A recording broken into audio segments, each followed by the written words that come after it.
Stress disparities among high school athletes, the need to prioritize mental health. According to the American Institute of Stress, it has been reported that around 55% of Americans experience some form of stress each day. Although this stress can stem from a myriad of different things, to put this statistic into perspective, around 183 million Americans each day experience a form of stress. Therefore, it is evident that we need to prioritize mental health, and stress is a major part of people's lives around the world. So, to go into this, there's two main ways that stress is typically tested using psychological questionnaires and physiological measurements. So, psychological questionnaires provide useful information just to gain a little bit of insight into people's interpersonal feelings and thoughts. And it can be an extremely helpful way just to determine the stress levels.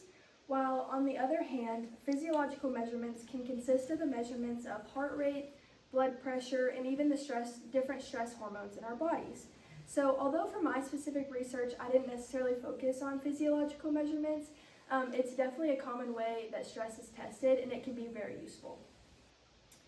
So to go into a little bit more about physiological measurements, according to the Oxford Academic, the 5 most common physiological measurements used to determine stress levels are the measurement of blood pressure, heart rate variability, respiratory rate, the core body temperature, and cortisol levels.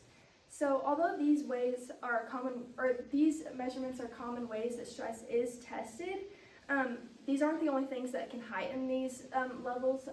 So obviously there's different ways that blood pressure can be elevated, and heart rate obviously stress is not the only thing that goes into that. So therefore, to get a little bit more of like a personal perspective on stress, I didn't necessarily focus on the physiological measurement part of it, but it can be very useful. So a little bit more about psychological questionnaires. So I, for my specific research, used the Perceived Stress Scale.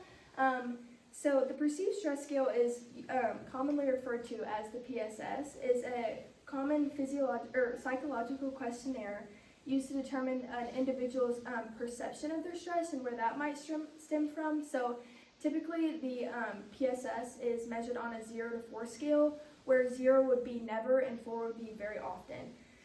So many questions on the Perceived Stress Scale are actually very similar. So of those 10 questions, it's definitely asked for participants to try to differentiate to the best of their ability just to get the most accurate reading. So individuals' PSS scores range from 0 to 40, where anything from a 0 to 13 would be in the low perceived stress category. Anything from 14 to 26 would be in the moderate perceived stress category, and 27 to 40 would be in the high perceived stress category. So by gaining this baseline understanding of these individuals' PSS scores, we're better equipped to uncover the truth of kind of where these high or increased stress levels might stem from. So you might be asking, so why is it important to prioritize the mental health of students? So I know just from my perspective, it's extremely hard to balance both athletics and academics. So as these demands are ever increasing of these students, these mental health effects are extremely common. So it's important to try to halt them as soon as possible, just so they don't continue to develop. So the gap that I'm going to be discussing today is comparing the different stress levels of high school athletes aged 14 through 18 involved in 3 different sports of tennis, volleyball, and track and field. So, for example, something that kind of made my gap for me is in a study done by Carolina Lundquist, who is a sports psychologist. In her article, she focuses mainly on students involved in a high school sports program. So basically, she talked about their increased need of support just due to the fact that of these demands, it's super stressful for these students, and it can cause a myriad of different developmental issues with them.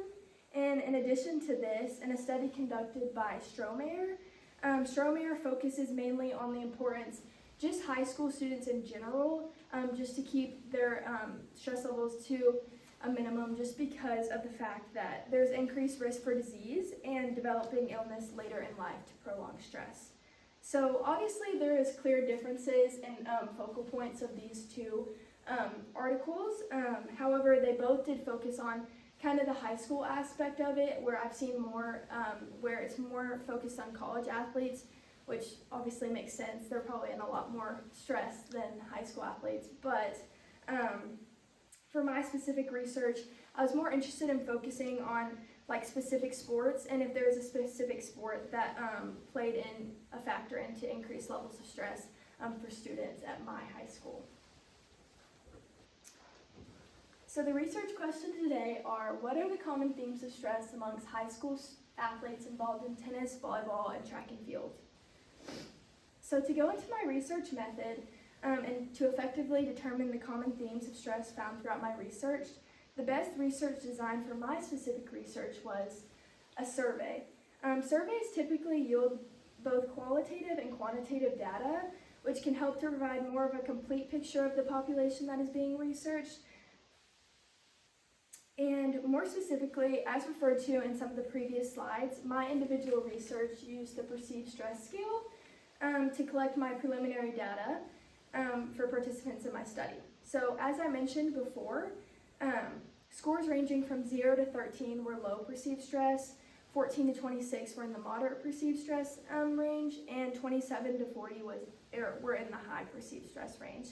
So these participants answered 10 questions on a 0 to 4 scale, like I mentioned before, and an example of a question would be something like this. So in the last month, how often have you felt nervous or stressed? So they would answer that on a 0 to 4 scale, depending on what they believe. And from there, from those 10 questions, I calculated their scores. It was kind of interesting how it was calculated. Some of the questions of like the scores were actually reversed. So for questions 4, 5, 7, and 8, a 1 would actually be a 3, a 0 would actually be a 4. So some of those were actually reversed, but I ended up adding all of the rest of the numbers up to get a total perceived stress score for each individual. So following the collection of my preliminary data using the perceived stress scale, I then picked my top 3 sports just by frequency of responses of those who took the preliminary survey.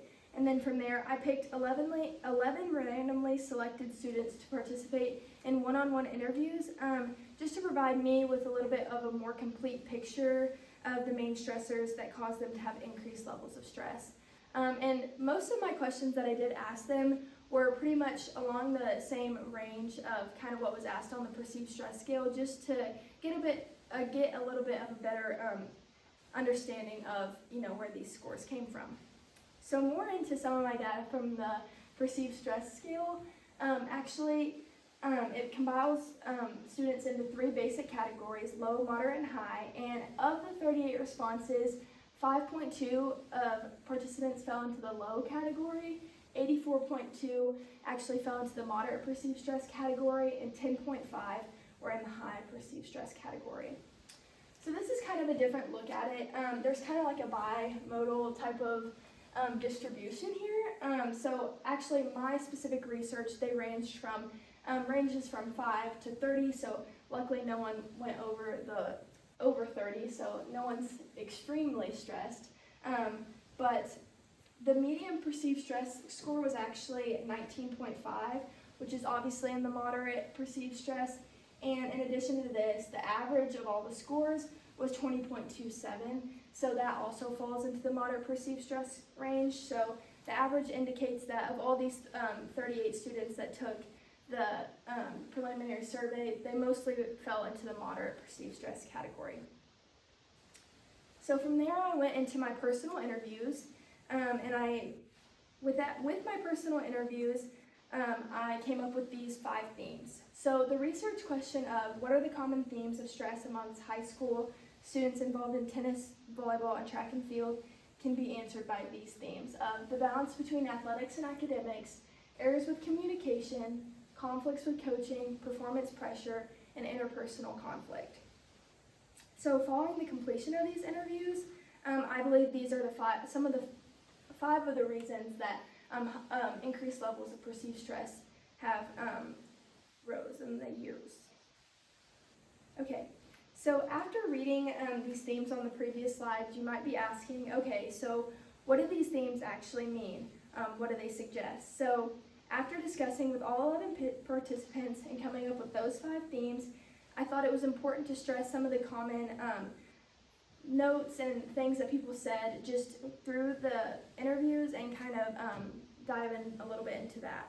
So in the following slides, I'll be discussing them by frequency of responses throughout the personal interviews.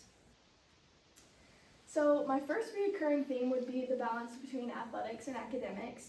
So actually throughout all 11 interviews, all participants reported that they found it difficult to balance both athletics and academics, especially during their athletic season or seasons for some students. So some common explanations I heard were due to the heavy amounts of homework, makeup work for missing school, long practice, and obviously just missing school for games and tournaments in general tend to significantly increase the levels of perceived stress.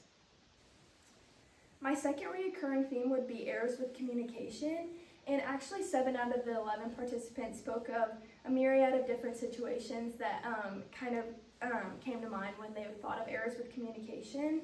But some of the common things I did hear was scheduling errors with tournaments and games, and one specific example that I heard from many athletes were adding days to an overnight trip. And that is another reason that the perceived stress actually increased. My third recurring theme would be conflicts with coaching, and examples of conflicts with coaching can be anything from putting players in difficult situations, maybe in a game, or just in practice, from anything from unfair treatment, not feeling like they got the right treatment from some of their coaches, and playing time disputes in general, feeling like maybe they're better than some other athletes, but they're not getting the playing time they deserve. So for over half of the participants, these were common themes found. My fourth recurring theme would be performance pressure. Many examples of performance pressure actually I heard from many participants kind of on different age groups, which was kind of interesting.